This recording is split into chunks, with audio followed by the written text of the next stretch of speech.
Okay, the recording has started. So this is being recorded. It's just going to be in-house. I'm probably going to post it on Google Drive for other people to see it. So just to let you know, for privacy heads up. Okay, before we dive into the data management, I wanted to start with some scenarios.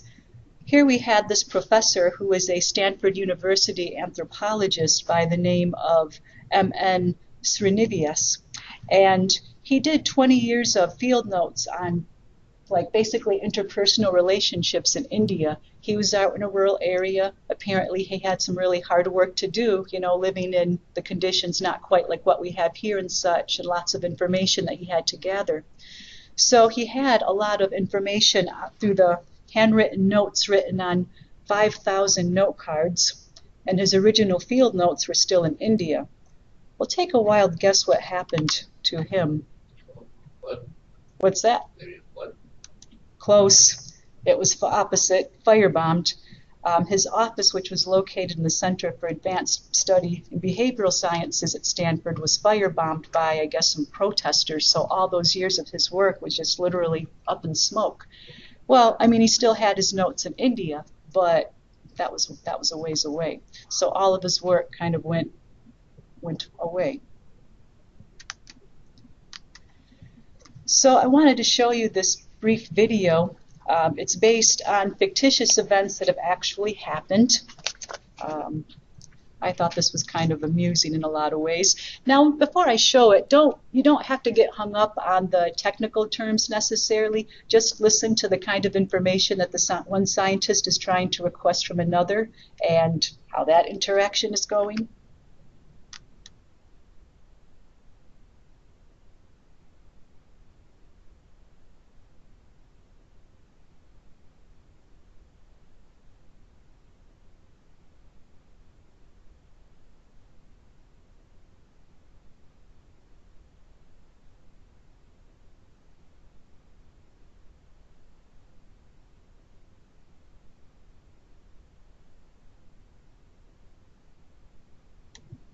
Okay, I'm going to try this again real quick. I think we got the sound turned down or something else. Okay. Okay, I'm going to try this one more time. Please bear with me.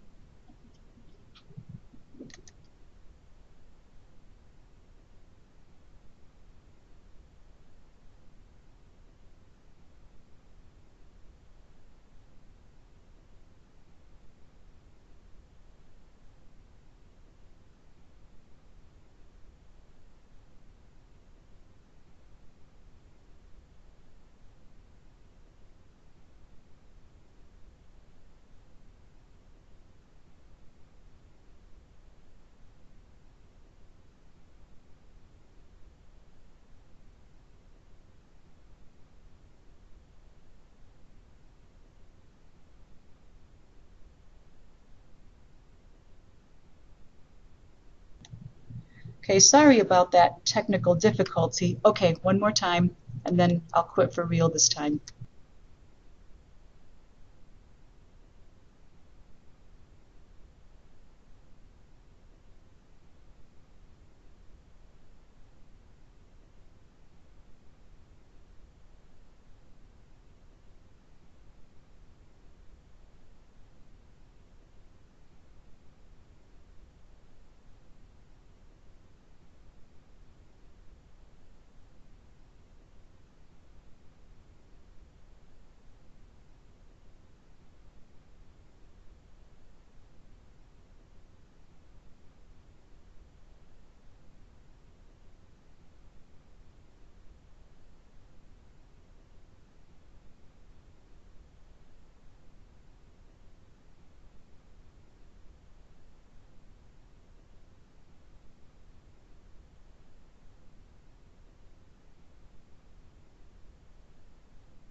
Gosh, I can't get this.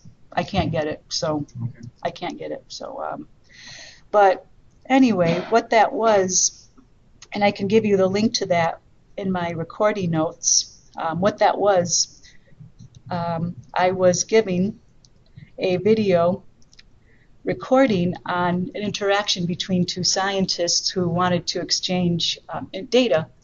Well, one scientist to another was asking for some things that he did, and he tells her, well, read all about my study in the journal article. But the scientist says, no, but I really would like your data. And the scientist said, well, I don't know where the data is off the top of my head. And she says, well, can you get it to me somehow? The scientist said, but I moved. I think it's in a box. I think my information's in a flash drive in a box someplace. But then eventually, with some prodding, he does agree to give her the data. And then after that, she gets it and she doesn't understand it. She can't read the data. It's kind of useless to her. And then he says, well, you'd have to have a special program to read it.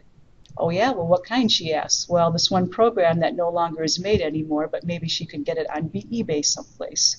So it's a bit more humorous than that. I mean, that's why I picked it. It was something that was used in my class. But anyhow, I'll give you all the link to that one. But it was kind of a good example of why good data management practices are pretty essential.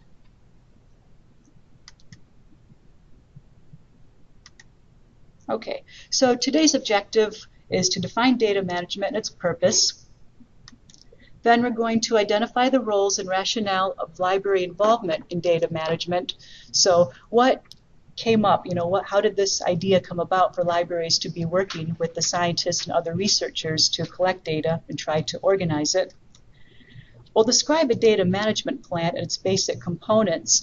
Now, as I go into this, it'll give you enough information to think about what has to be considered in a data management plan. I wouldn't necessarily anticipate we all can go out and make one immediately after this, but it does give us some basic fundamentals to get started with that. And then we'll also talk about the data management life cycle. Just like a lot of the books in our collection has a life cycle, so does data as well. Okay, so now we're going to talk about the what part of the data management. So what is data management? It is defined commonly as the organization, storage, access, and preservation of data. So whereas before we were doing books and journals and now e-resources and multimedia, now it's going to be on data instead. But before we go into the data management aspect, let's start with some relevant concepts to understand what it is we are working with. One basic definition of data is that it is individual facts, statistics, or items of information. So basically, data is something that describes something else at its most rudimentary definition. Now, the scientific definition has a more objective focus. It says that data is defined as related items of chiefly numerical information considered collectively, typically obtained by scientific work and used for reference, analysis, or calculation. However, this definition came up, which is a lot more inclusive of other disciplines, and that is they look at it like an output of some sort of an investigation or inquiry. This definition says that it's an output from any systematic investigation involving a process of observation, experiment, or testing of a hypothesis, which is then assembled in context and interpreted expertly to produce new knowledge. So here, it says that really it's like anything that's collected during a course of a systematic investigation. So whether it is a lab study or whether it's an interview or maybe even anthropology research, this kind of implies that data will be generated from any kind of inquiry that they do. So in addition to these broad definitions of data, institutions often provide explicit policies on what constitutes data as well. FAU has a couple similar policies here. If you have the PowerPoint, the link should work. But institutional definitions are often dictated by laws, mandates, or intellectual property issues. They'll usually provide a guidance on the institution's definition of data. So FAU's policy specifically outlines the sensitivity of information that it collects, what is protected, and then what's not protected because it's just information generated over the course of a day. FAU does it by levels. Level 1 is like what they call, is like the highest, most sensitive information, like social security numbers, personal health information, maybe grades. That's considered level 1. And then it goes down levels based on how sensitive the data may be. So it goes from level 1 to level 2, and then level 4 would be business as usual data, so maybe gate counts. So, we're not really taking down people's identification or social security number or who they are when they come through the library gate, just numbers. So that would probably be considered like level 4 data in FAU's policy. Okay, so are there any questions so far? And I just want to check in with the people who are watching, or the one person that's watching. If everything's okay, just give a quick text or chat here. I just want to make sure everything's okay on your end as well. Data is very diverse, to say the least. Think about the many different ways that the researchers will capture data. Like, for instance, I recently did a library study as well as the library administration. They did questionnaires and surveys to capture data and to collect information about how students are using the library. Recording is going to be a type of data, whether it's audio or video recordings. Then, of course, you got measurements, feet, like distance, width, height, such. Then you got samples. That's another form of data, like hair samples, cell samples, and such. And the list goes on. What are some other ways that information or data can be captured, just going by this list? What are some other things that maybe I didn't list here? Yes? Just observation. Okay, yeah, you could do observation. That's another way of capturing data. Yeah, taking notes in some way or another about naturally occurring behavior. Yeah.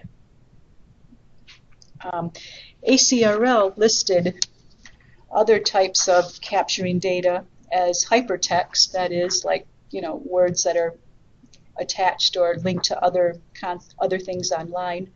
Hypermedia data is another way. Social media is another way of capturing data, as well as multimedia. So those are some other things I just read about the other day. There's also a few main types of data that can be collected. You've got the qualitative data that's going to be generally observational. You've got experimental or quantitative data, the stuff that the STEM likes to use so much. A lot of work is done using computer models and simulations as well. So that data will often be collected and also studied. And then you've got derived data, that is data that comes from studying a set of data a second time.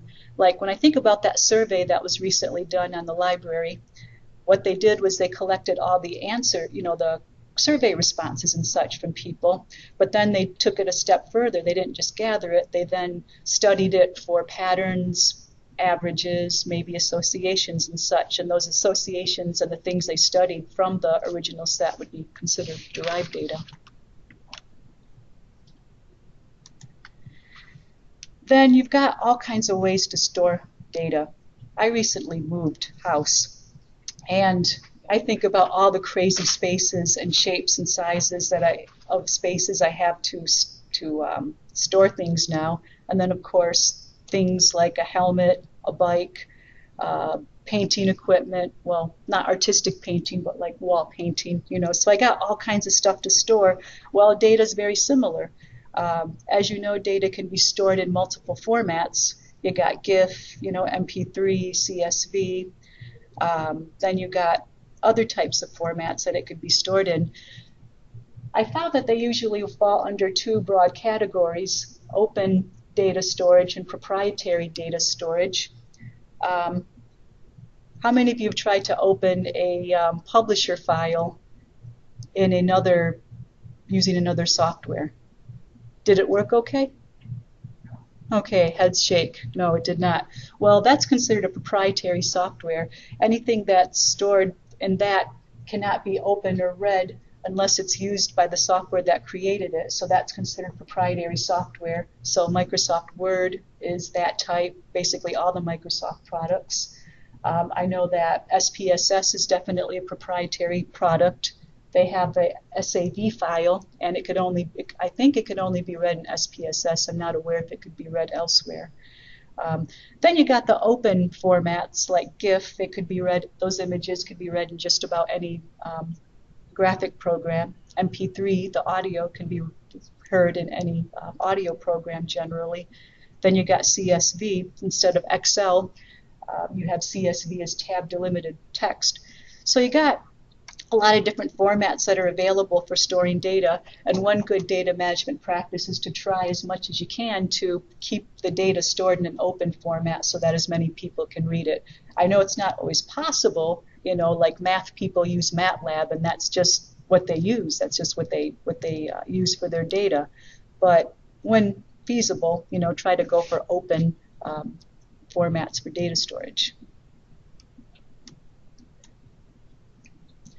So we think about the broad definitions of data, the way we collect it, the way we capture it, the way we can store it.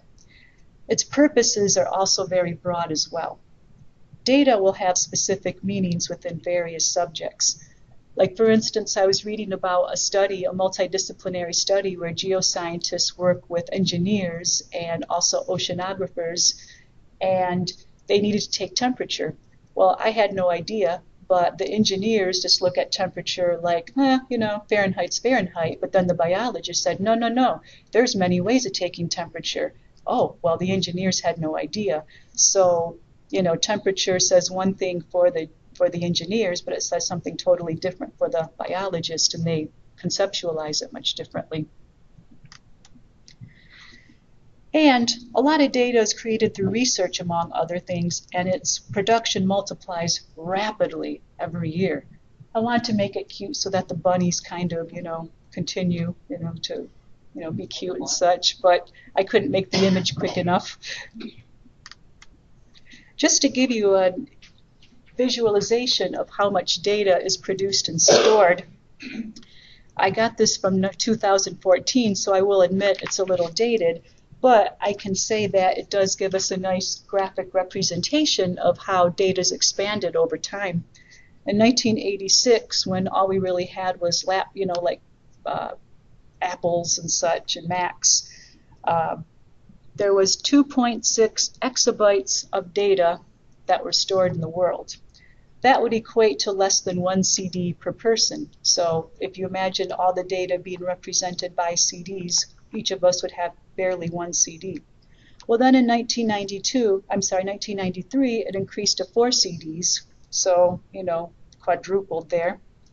7 years later, we'd have each 12 CDs. So just to give us an indication of how much the data has multiplied. And then, of course, we got the internet being more widely used, social media, videos, financial information, business information being done online. Now we're at 295 exabytes of data, which would equate to 67 CDs for all of us. So here to represent that.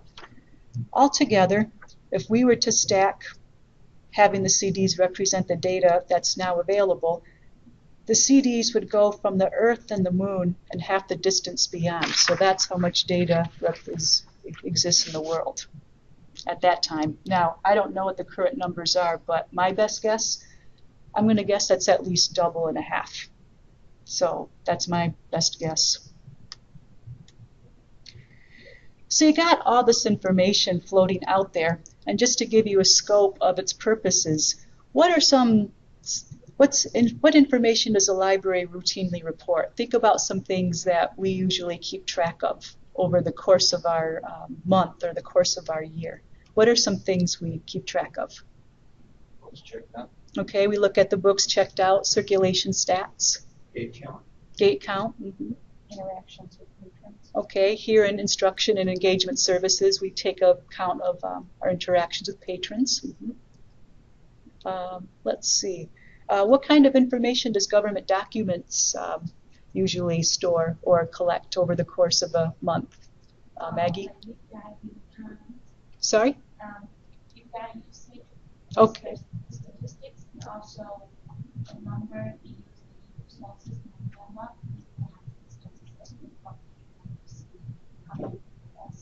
Okay, so government documents does a lot of use statistics like LibGuides and how many the government e-resources are used. Okay. Now, who do we report this information to? I mean, I know that reference we have monthly and annual reports that we have to do. I know that we also report our information to ACRL, you know, the National Association, so we can see how we compare. So we do collect a lot of information in the library. Now think about the information you're asked when you go see a doctor. What questions do healthcare providers ask their patients during an exam? Why are you here? Yes. Do you drink, do you smoke? Do you drink? Do you smoke? So health habits, they ask about that.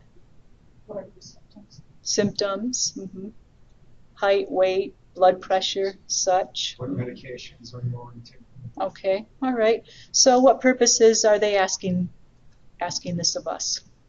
Why are they asking us these questions? They better understand who we are and how to serve us. Okay, so they want to better understand how we're doing at that point, right? Maybe our history. Oh, gee, you smoke 2 packs a day. Have you wanted to reconsider that? You know, that kind of thing, maybe. So, what about the library? For what reasons do we keep tabs on this information? Accountability, yeah. To know who our patrons are and how we can better serve them. To get to know our patrons better and how they use us. Sorry to be parodying you all. This is for the, for the people there, the recording. Ali, you had something? What's that? White guys. Sorry? White guys. Yes, that too. So we got all these things here. And then, just to give you another, perspective, what information is collecting during an interview for an oral history? For people who've taken part in those kinds of activities. Get a general background of the person or why they're being interviewed. Okay, so usually we'll get information about the person.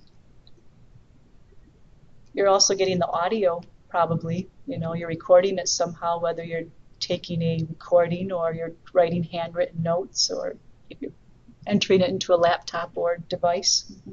So do you get a sense of how diverse the data can be and why it's used? I mean, when I started looking at it this way, it kind of like blew my mind. I'm like, wow, that's a lot of stuff out there. Oh my goodness. So before we go on, I wanted us to do a little activity called gathering information on the use of library space. So we are going to have there are some interactive things here. So I'm going to give you a scenario, and you all can kind of like think about how you can respond to this or what could be done. So here it is. Dean Wifflewaffle of the Pig Tick University Libraries wants to examine the use of its space by its witch and wizard students to inform upcoming renovations. Identify some essential information to gather, how it can be collected, and where it can be stored. And then list some things to consider when you store it and collect it. So let's think about what information that we need to get to do a space study. Now we don't have to outline everything right now, but let's just start, get the ideas going about what information we need to get initially. The first thing I thought of was the number of students in study spaces, and that we could mark it by maybe putting ticks on paper, then maybe add it to a spreadsheet. And then I kind of wondered, well, what about how do we want to see how counts are different throughout the day? Another way is to gather information. So what are some ways we could gather information through student interviews? Creating their opinions, feedback on what they think about a certain space. Okay, so maybe that can go into the questions we want to ask the students, opinions and such. Think about the questions we want to get from them. How can we collect or gather this information from the students? Survey form or a recording. Okay, so we could do a survey form, maybe a recording. Paper with like maybe 2 permanent questions. Okay, so maybe have some paper with the questions already so that everyone has the same question. And it's quick. Yeah, yeah, and it's a faster way to do it. How about storing the information? If we do paper, what are some things we have to think about when we store that information? Now, there's no right or wrong answers here. It's just, just thinking about this is how the researchers often have to think before they do a study. Putting it in a safe place. Okay, putting it in a safe place. Where it won't get firebombed. Okay, yeah. Beware of flood or fire bombs. Yes, a safe, secure place. What's that? Maybe have a suggestion box if we want to have it like an open, complete, voluntary thing, anonymous. Yeah. Laura, you said something? Can't remember what it was. Oh, In the okay. general scheme of things. Oh, okay. All right. Okay, so things to consider. We talked about the security. Well, when we interview the students, let's just say we decide to do face-to-face interviews. What are some things we want to do for the sake of the student? Keep it private. Keep it private. Anonymize the information and such. Get permission. Get permission from the student. Yeah, yes, absolutely. One thing, because we have FAU High here, we cannot do surveys or interview minors here. We cannot take their picture also because of their rights of privacy and parental rights. So those are other things to consider. What's one more piece of information that we could gather for a space study? We got interviews, we've got keeping tabs on the student in different places. What's something else that we could collect for our space study? You just do observations. Okay, we could do observations there. Oh, observations of, Like, we're constantly saying how many students are sitting in the aisles and what are the different ways that people are using the space. okay, so Lori had said that we could take some observational information about how students are using the spaces where, if they're in the aisle, which they were in the past quite a bit here in our library, yes. Okay, so we got observational data that we could collect. Oh, Kenny had something? Oh, okay. Okay, how can we collect this information? We could do paper and pen. Hey, what about this? What if we had a Google form on an iPad and someone could walk through and just do it that way? That's a possibility. Yeah. So these are the kinds of considerations that will need to be taken before making a data management plan. This is just the very beginning, but I just wanted to get your feet wet with how to consider the data that's going to be collected and how and what we'll do with it once we get it. Okay, so now we're going to go into the why. Here's where we're going to discuss the philosophical, I wouldn't say philosophical things, but I would say influencing factors of data management plans in libraries. We'll talk about some of the broader changes in the academia as well as our own profession so that we can talk about why libraries are doing this more and more. So one rationale for library participation in data management is that it's another application and extension of fundamental library tasks. So we already are organizing information, providing access to that information, and also helping it be found or discovered. We do this with books, we do this with journals, e-resources, multimedia, and such. So data would be like an extension of like another type of format, so to speak, of what we're doing already. So in addition to what we're already doing, this would be like another, I guess, addition here. And it's also another extension of our currently existing library services. As I read about what libraries are doing with data management, a lot of technical service units are doing a lot of metadata work or creating information infrastructure and databases for data storage and data repositories. Collections is another basic library services that we have as well. I know that government documents provides access to a lot of information and tries to, promote that, especially like census data, federal government data, state information and such. So it would be like another addition to what we, well, we kind of already have it, but even more so. For our information and research services, I was once asked by a student to help her find a data set so we can help our users try to find things that they need to find, and they're probably being asked more and more to discover as well.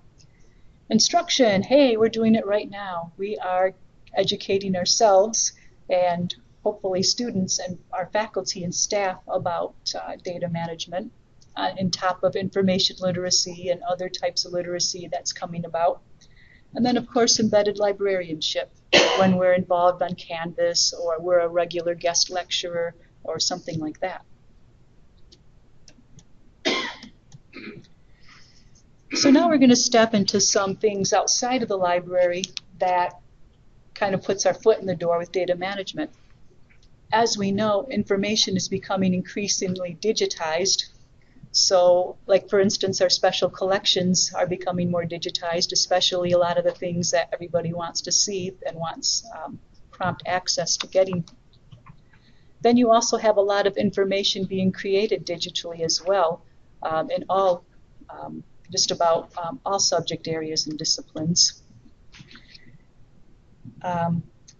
This comes in the form of e-research, e-science, and digital humanities. A lot of this is becoming multidisciplinary as well. Now, it's not just because it's a nice idea for people to exchange information and see how others do it, but a big driver for multidisciplinary collaborations is that some issues are just too complex to solve for one discipline or one subject area to solve. Like, for instance, nursing actually works a lot with social work because it's not just the health need they need to address, but maybe some of the social issues that their patients are facing, like homelessness or problems with rent or abuse or such. So they're seeing that to solve problems and to be able to address them fully, they have to have people in more than one subject to work together. E-science, e-research, and digital humanities are very dependent on technology as well. Both for creating the information as well as storing it. A lot of these are becoming more computational and data-driven. As we know, for our own library functions, we're now being asked to address KPIs, key performance indicators, so we need to start to gather more data and to collect it so that the data can drive some of our decisions and show how we're doing. And finally, there are more expectations to share research and data. You got the concept of open science, and then you have the concept of open access publications as well. Also, some journals require that to be published, the data has to be stored and shared so that other people could get to it as well. So these are gradually starting to come about more and more. So this all really has an impact on researcher workflows and needs. Now, some of us, well, no, I think all of us except for maybe one of us, sorry to point people out, just kidding, all of us can relate to having to go to the stacks to find journals in the past. We go to an index, we take down the information, we run around the stacks to gather journal articles that we need, make photocopies, and then they're ours. Well, now that's totally changed because a lot of that's digitized. So all of this e-research is really impacting the researcher workflows and how they do their research. It's impacting most types of academic research that's out there. Political science, I'm sure, has its own digital humanities as well. But of course, the researchers are still under the mandate to produce and publish or perish. So regardless of all the changes that are going on, they still have to keep up with everything and continue to be productive. And then it also, of course, impacts the researcher the research process and how the researchers do their work. So those are like the broad areas that can be used to justify, well, why should libraries and why should librarians consult on data management? To kind of summarize the drivers that are doing that, you got, quality of research data. In that recording I wanted to show where the two scientists were talking about sharing data, well, one of the scientists could not use another person's data because just the quality of it was so bad. She couldn't get her hands on the software to get it. Apparently the format was a proprietary one that she couldn't get the information. So with the mandate to share information, if the quality of data is not good, well, neither is the information being shared. Sherry had a question? Yes. In your workshop, did anyone talk about, as far as the notion of publish or perish, traditionally publish is considered an article, but since we are talking about data sets and access to them, could that citation potential also be considered a publication, just in a non-traditional? Okay, I'm going to repeat the question. Right, parrot. No, so, okay. No. Yeah, but Sherry had asked if publishing data would be considered the same as publishing a journal article, essentially. Okay, she's nodding. Okay. In terms of publish or perish. In terms of the publish or perish mandate. Data, there are increasing data articles and data journals being published. At this time, I don't think it's considered quite as highly as an actual journal and the actual research, but they are really fighting to do that because they did all the research, they did all the legwork. The next step would be to write about it. So they are really trying to have that be considered as something in tenure. So, I mean, that is kind of an uphill battle, but that's in the works for sure. Okay. Yeah. Another driver in data management would also be the security, that is. I mean, we just talked about the anthropologist whose work was firebombed.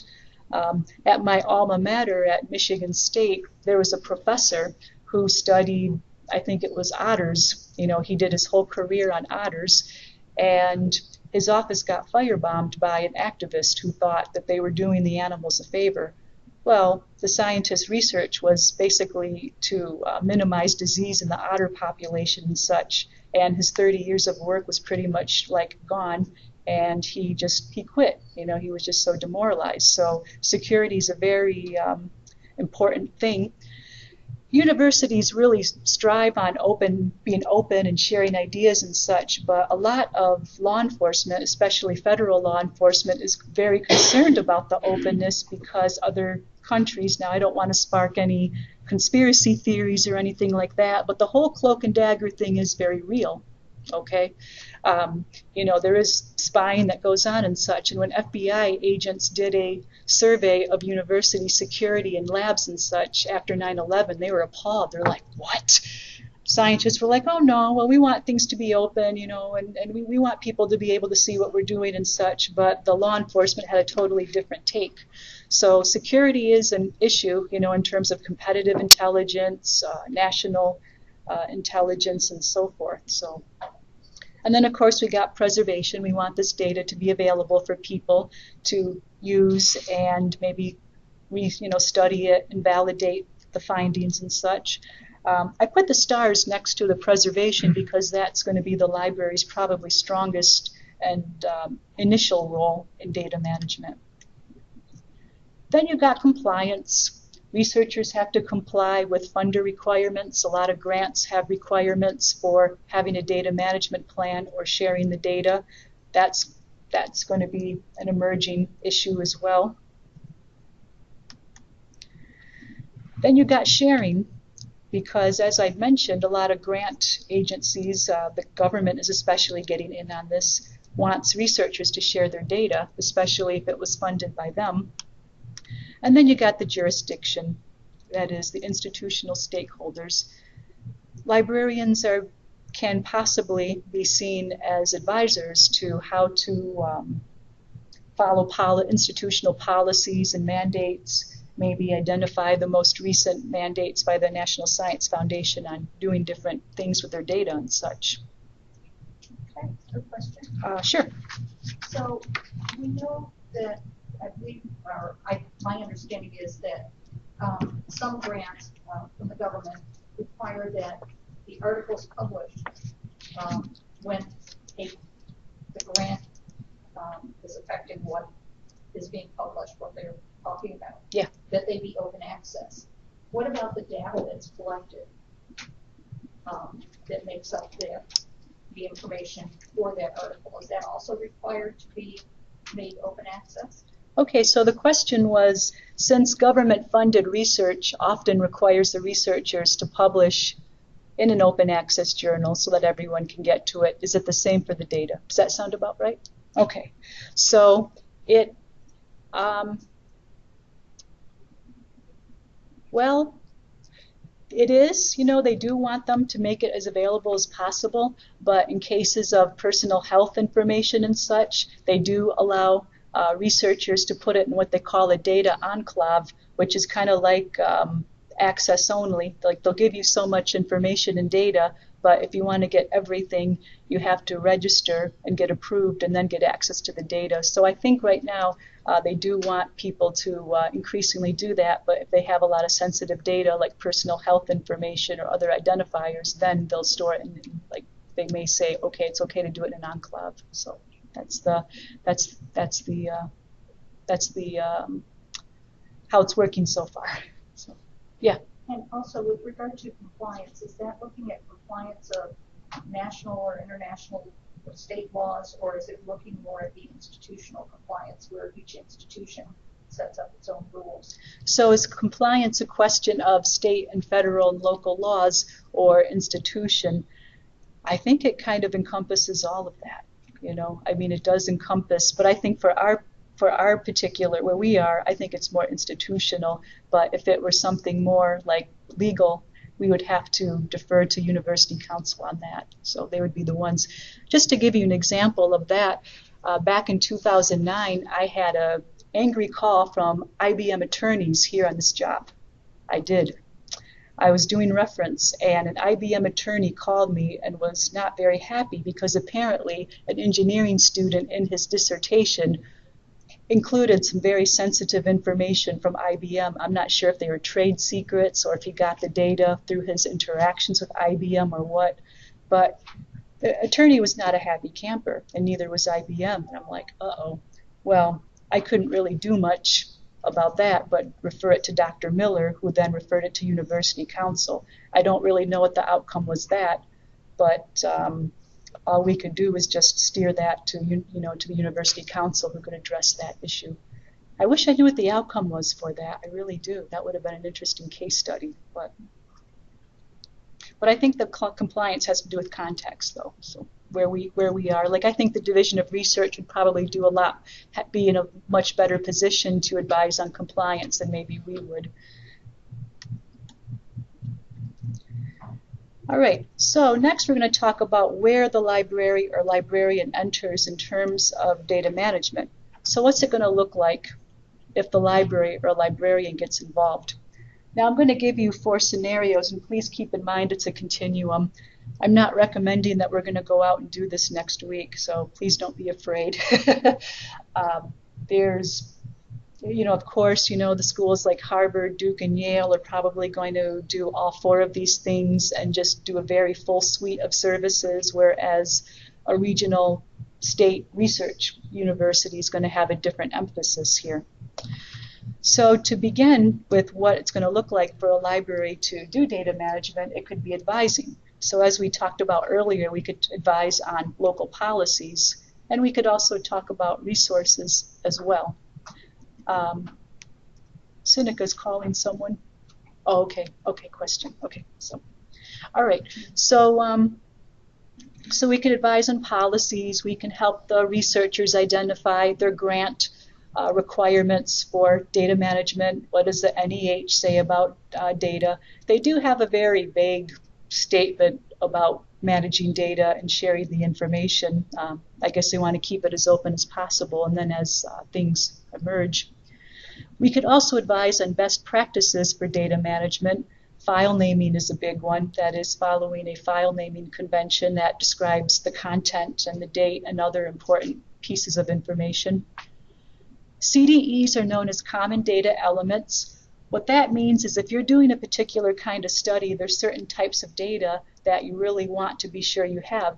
Like for instance, in the health sciences and psychology, I know that they're going to want, like, is it a male or female? What is their age? What is their self-identified ethnicity or race?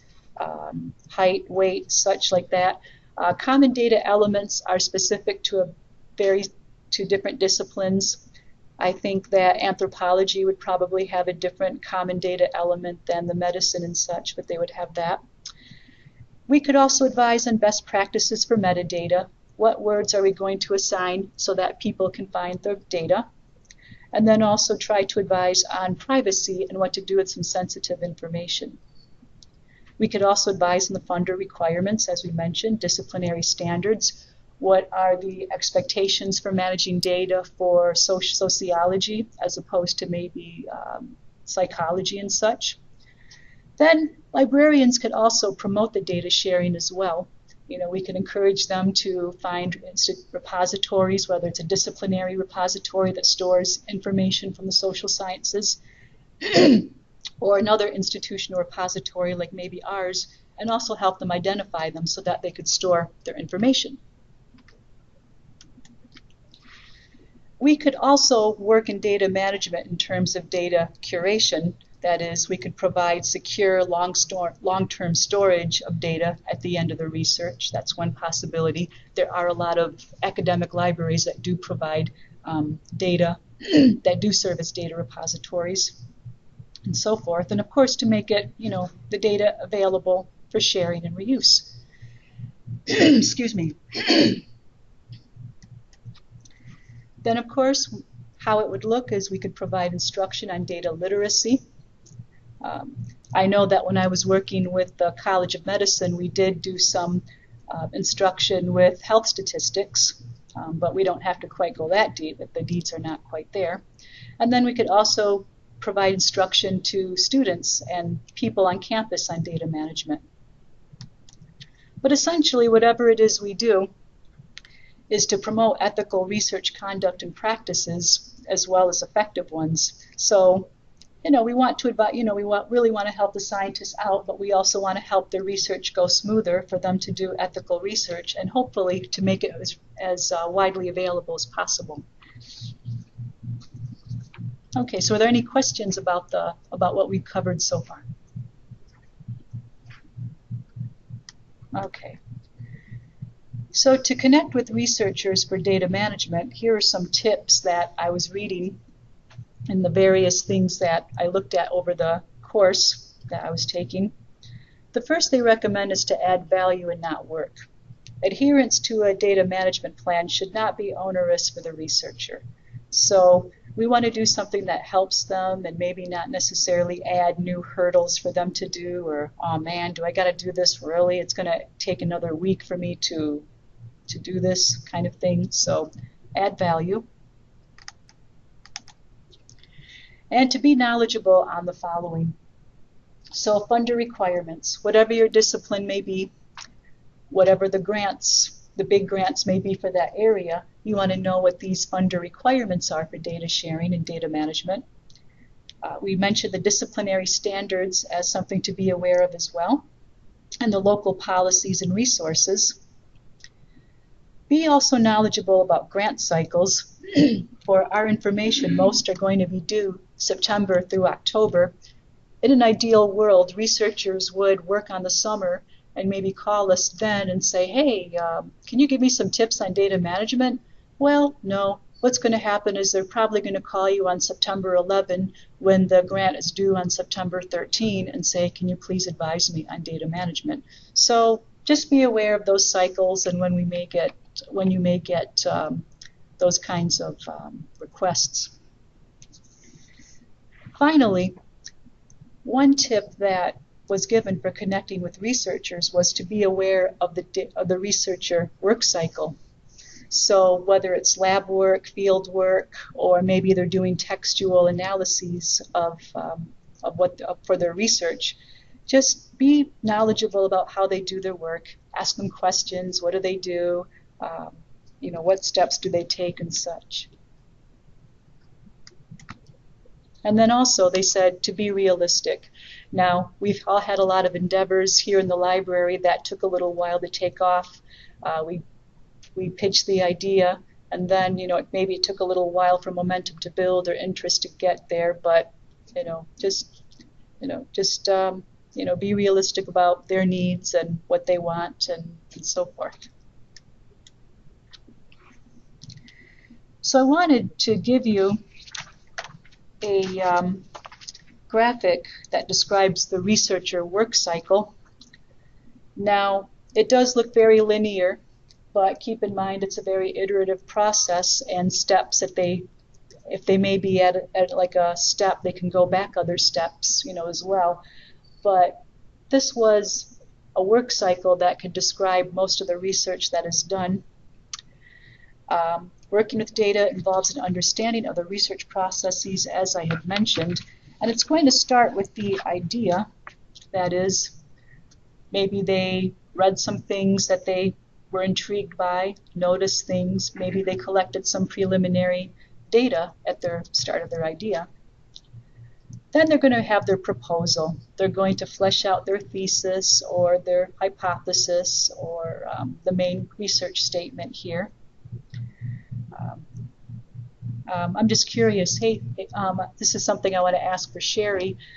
Would you say that coming up with a thesis is also like a really big challenge in doctoral work or research? Because I know that it is for students undertaking assignments, regular writing assignments and such. So I didn't know if the same was quite the same for graduate study.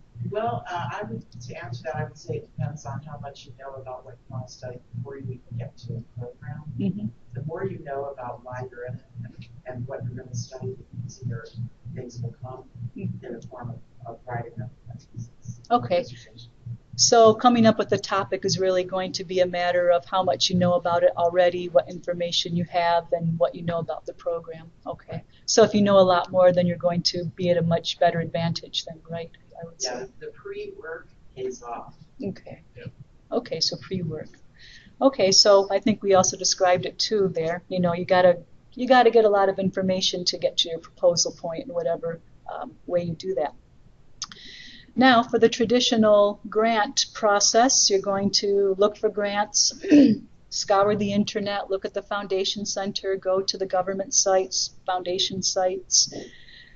There's also, usually around the time of the proposal to the grant applications is when you get your protocols approved. That is, if you're going to do research on people or work with sensitive data, you'll have to go through the Institutional Review Board. If you're working with grad students or research assistants, they'll have to get training. Then you'll have to get, and then if you're doing a grant application to get it, you'll also have to consult with the Division of Research and Training. So even though you got these 2 steps, there's lots of activities that surround each of those steps. I mean, this is just the very beginning. And now you go to the research process. That kind of has its own loop and its sub-loop in itself, which I'll get to in the next slide. But once the research is done, then you've got to meet and present on it. You're going to go to conferences, lectures, webinars, and talk about your topic, poster presentations. I went to ALA last summer. That's what I did for mine. Lori just went to, which one was it? FETC and FTLA. FTLA and FETC. FETC, so she was on some distance learning conferences. So you go there and pitch what you're doing, try to get some ideas back and feedback. Then the next step is publication. And even with that, you got to pick a place to publish, try to get accepted, respond to the peer review, make the edits and such. And then finally you share it. That is, you're going to publicize it somehow. Maybe your university office will do a nice PR piece. Maybe you can go on a Twitter, Facebook, get interviewed by magazines or TV and such. Whew, holy moly.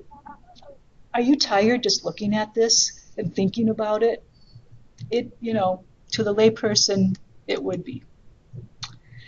But keep in mind, during the researcher work cycle, data gathering is a means to an end and one part of many steps. So while researchers are doing their research, data is one of many, many, many things that they have to think about and work with.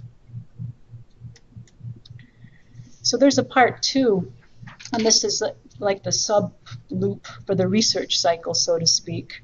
Now, depending on what kind of subject it is, they're going to have some sort of either experiment or study. That is, they're going to start to collect data, whether it's textual data from a lot of print, from sources, or maybe they're going to do lab work. Then they got to manage the data. That is, what are they going to do with all that info that they collect, and they analyze it. Sometimes if they see weird things happening with the data, they might have to adjust their methods and also give reason for doing so, of course, be transparent with that, and then try to find some supporting evidence. So really, though, to keep in mind is that the researcher's priority in all of this is knowledge discovery. So it's not necessarily data planning or collection, or keeping it nice and neat and, easy to share. So that's another area where the library can step in, is because perhaps the idea is that librarians can help researchers with this significant step of their research as well. Yeah, but the unwritten thing is that researchers want funding, they want to get the job done, and they want to get published. All right, so any questions before we shift to another activity?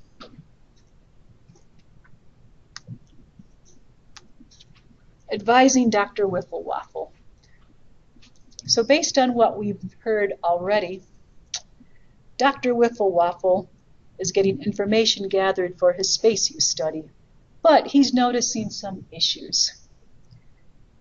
Activity: advise Dr. Wiffle-Waffle and his research assistants with their data issues.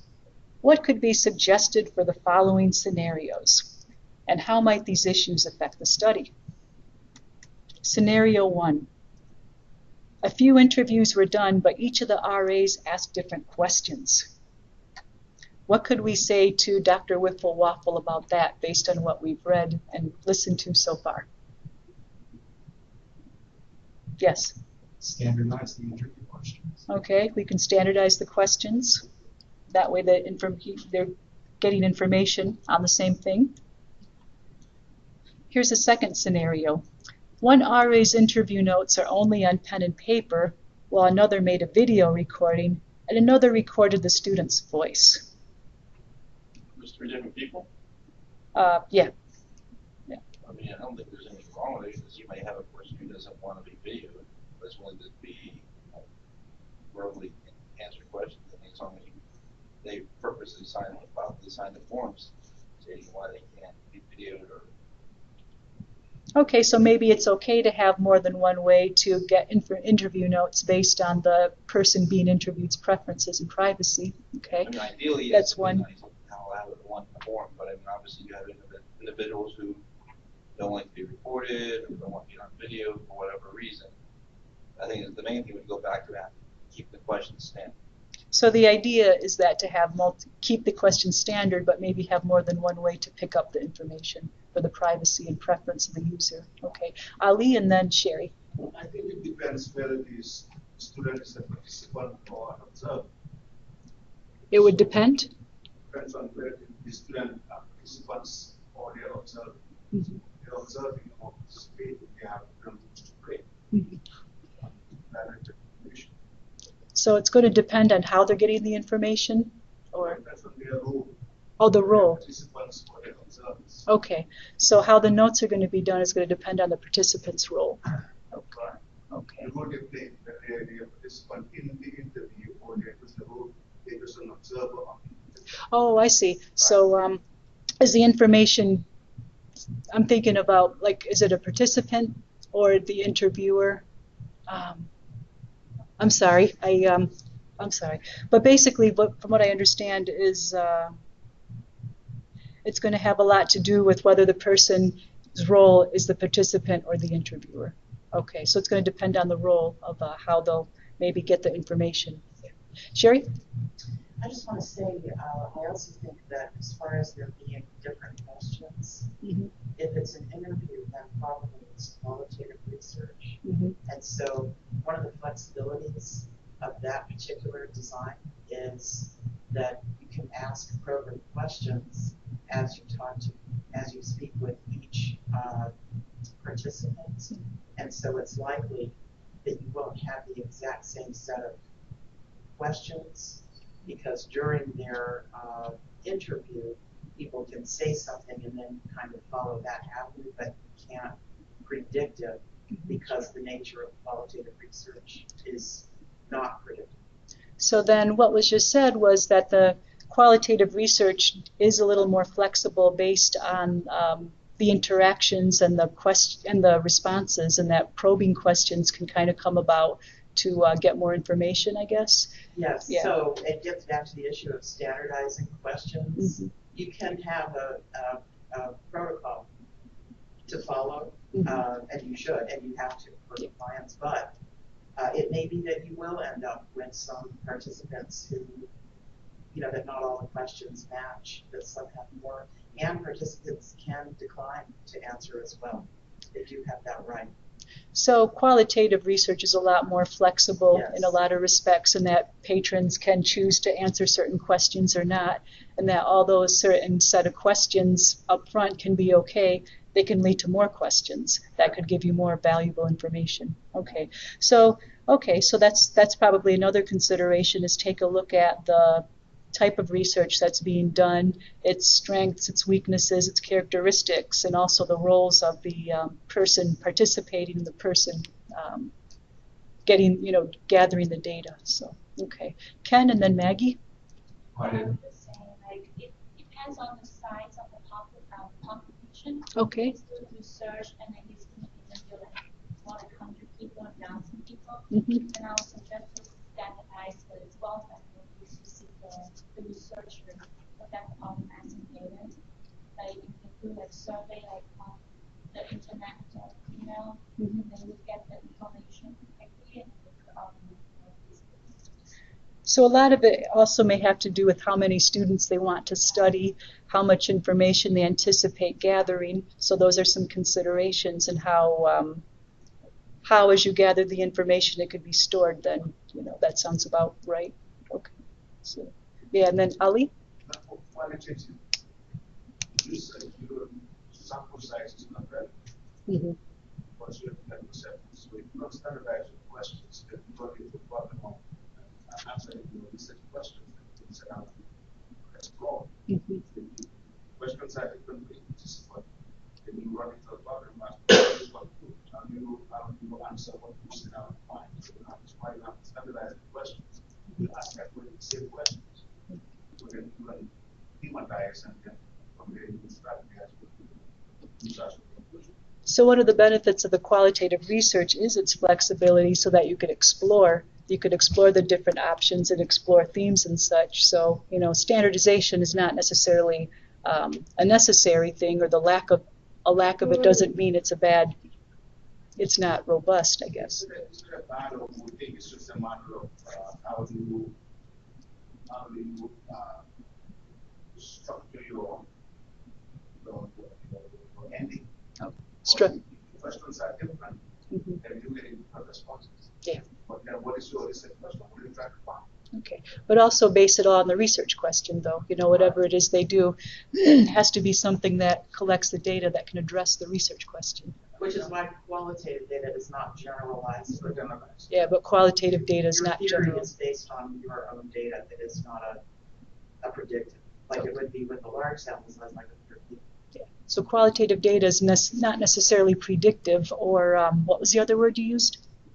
Generalizable, but something anecdotal, but could be used to get themes and generate a theory. Okay.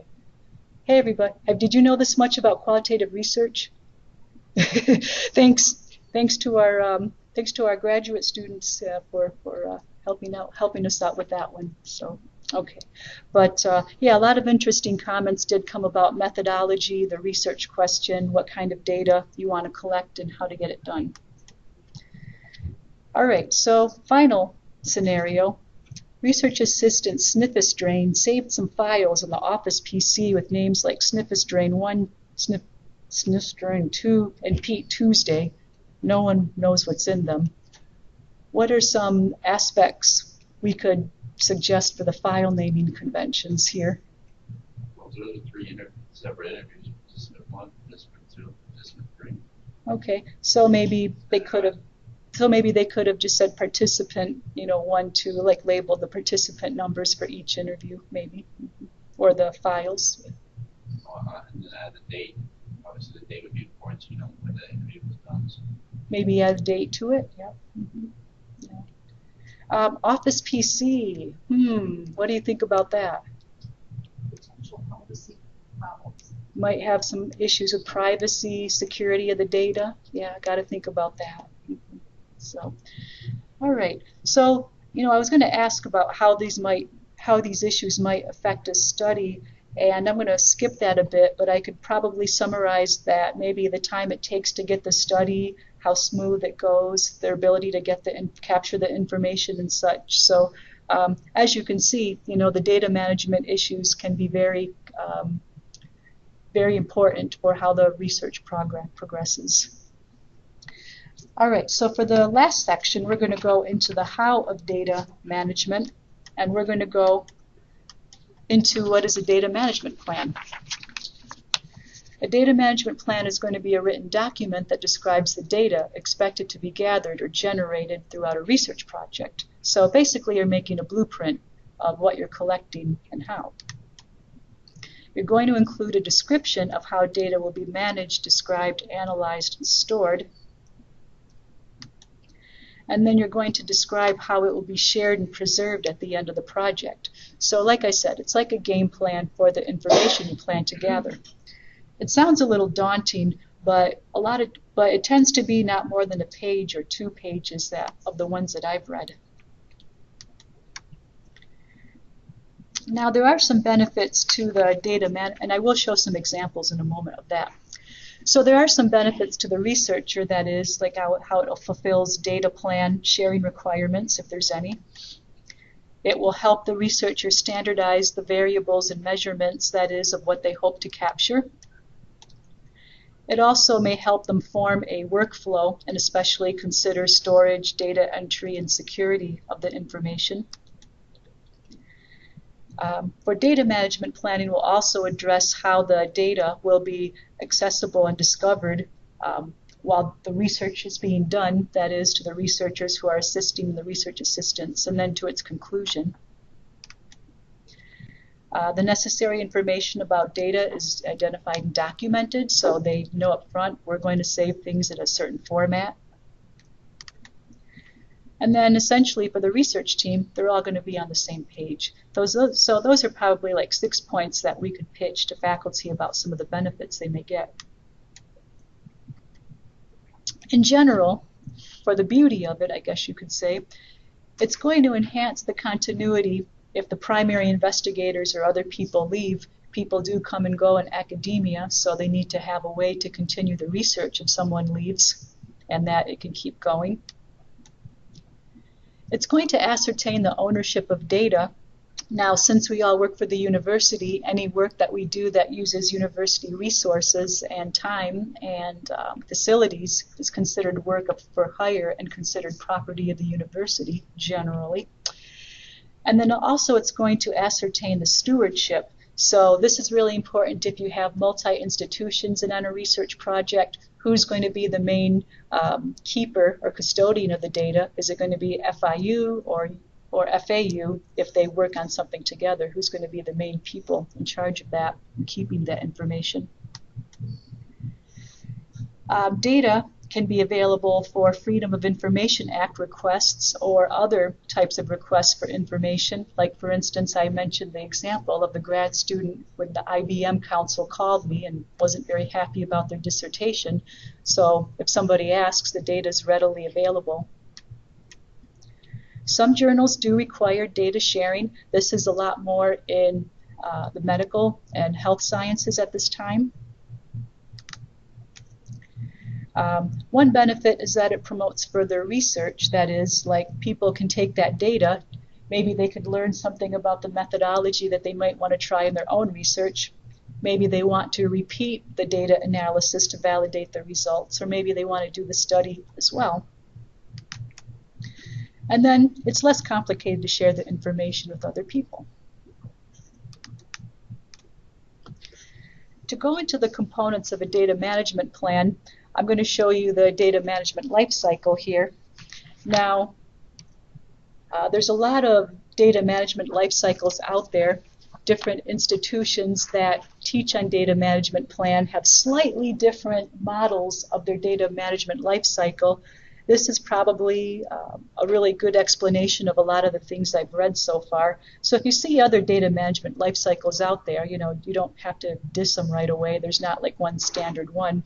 It's really going to depend on the discipline and the research question, but these will also be the overall steps of how the data management life cycle goes. The first cycle is going to be to design. That is, you get the project conception for the grant or the research, and then you start to develop your data management plan. Here's where you address how the data will be generated and what data will be collected.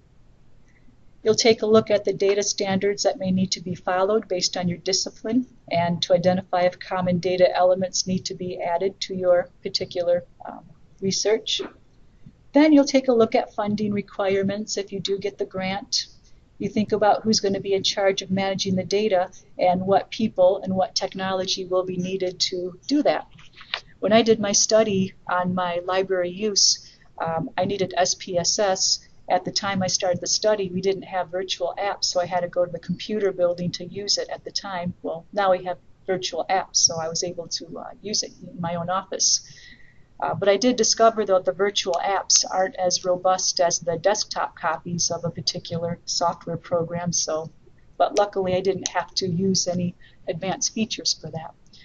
So design is where you ask the initial questions about the data and your management plan. Just to give you an example, the NIH has a data sharing policy. That's something that could be identified up front. There's a whole brochure here. The link is going to be on the PowerPoint if you want to take a look at it. But they give some broad suggestions on what they want to have on their application for funding. NIH does want you to have a data sharing plan as part of your grant proposal, and NSF has something similar as well. The second phase is going to be the planning. You're going to take a look at the parameters of the data that's going to be collected. That is, you want to try to standardize the data input, the units of measurement or categories or descriptions. As I mentioned earlier, they had that study with the geoscientists, biologists, and engineers where temperature was a big deal for them. There's different ways to take temperature, for instance. What kind of standard we'll be using for different measurements. What kind of demographic information is necessary to get for it. You don't want to get everything, especially if it's not needed, especially if it's personal information or things that people don't want to disclose as easily. But take a look at your discipline norms and research question to establish these. During the planning, you could think about the file naming convention, that is, so that the files can be identified by name, type of data, conditions, or versions as well. I gave a little example of how maybe what was my professor's name? Wiffle Waffle. How Wiffle Waffle's team could, maybe name their data. Then you'll take a look at how the data and its files will be described. So you can create metadata that describes what are the main concepts that are covered in this particular data collection. Here I have an example done by Bonnie Muller-Barnes. She did a study called Getting Into Information Networks, Interviews with Top Women in Management in 1980. She collected her data and deposited it into Harvard Dataverse, which is a data repository. Okay, I wish we could see it a little better, but here's where she describes the study and the subject area that it is. And if you take a look on the lower left corner of that box of text there, the files are available as well as the metadata, the terms of using the data, and then some versions. So here's like where her initial start at describing the data that she's collecting. Then the next phase will be the planning. You'll take a look at the formats the data is saved, identify what's going to be personal information or sensitive information. You'll think about how you could anonymize data, that is, so that people cannot be identified by information you have about them in the data set. You'll think about how the data will be kept secure to avoid floods, firebombing, viruses on PCs and such. And then backup is important. The rule of threes is recommended where you have 2 copies of the data and one that's kept off-site.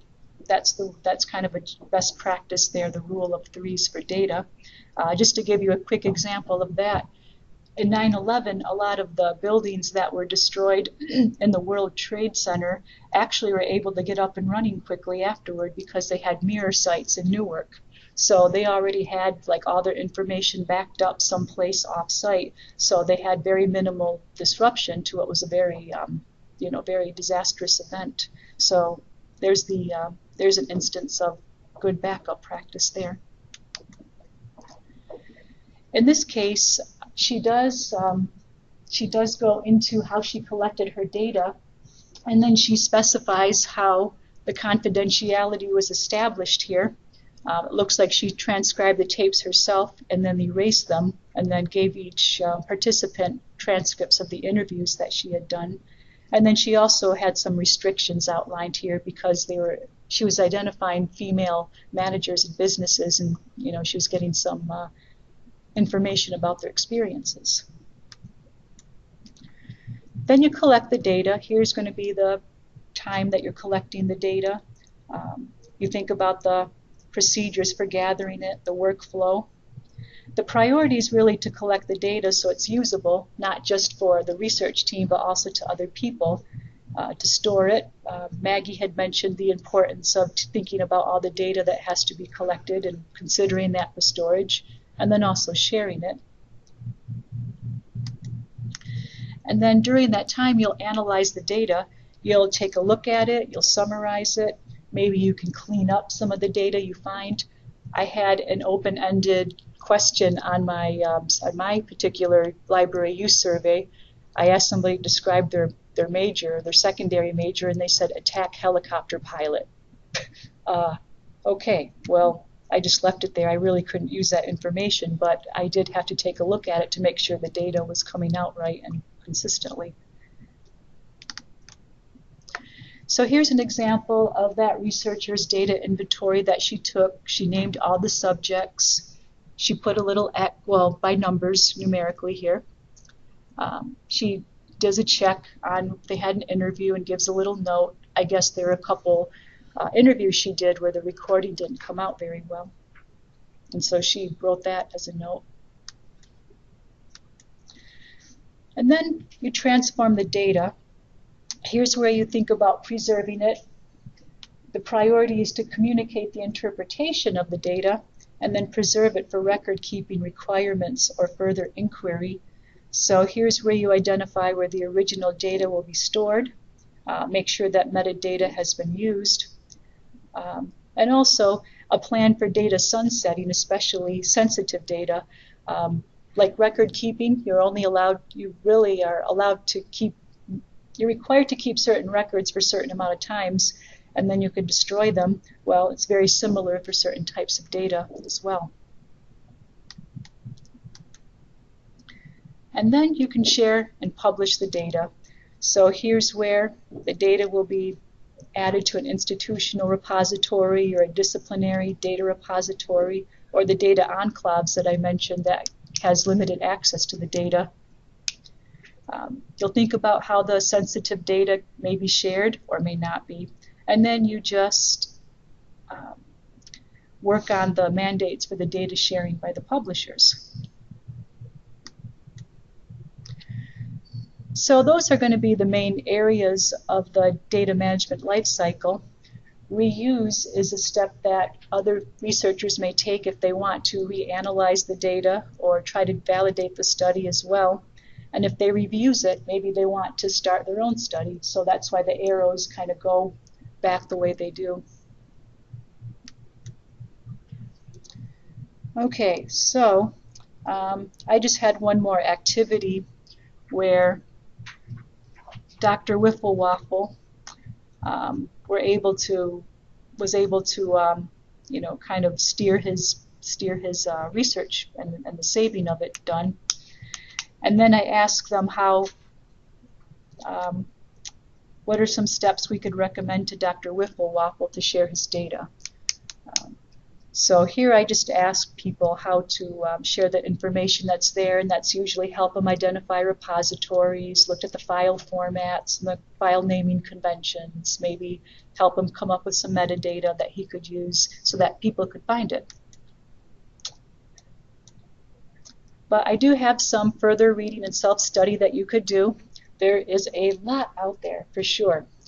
These are some of the better ones, or the ones that I thought were more friendlier to people who are just starting out.